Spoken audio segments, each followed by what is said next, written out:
السلام عليكم. وصفتي النهاردة ازاي نعمل تتبيلة للدجاج المشوي او صدور البانيه.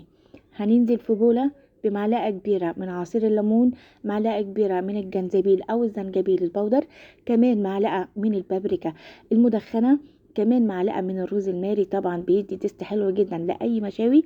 كمان الأساس كمان معلقة من الكاري، معلقة زيت، فصين توم يكونوا مفرومين ناعم، وكمان حوالي وحدتين من ورق اللوري.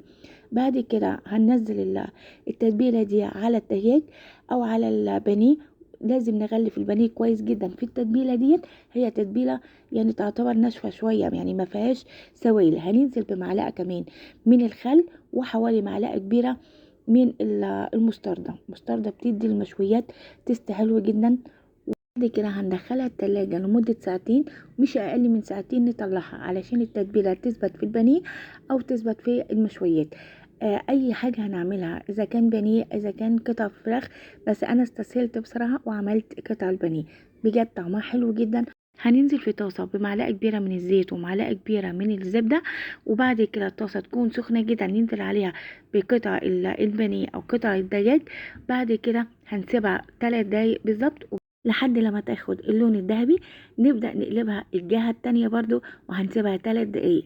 بجد طبق رئيسي حلو جدا، طعمه بيشهي. ممكن نعمل جنبه مكرونة، ممكن نعمل كمان رز بسمتي، رز بالشعرية، وطبق رئيسي طبعا. بعد ما نخلص الكمية نرش عليها بقدونس، وبألف هنا وشفا على قلبكم. مع السلامة.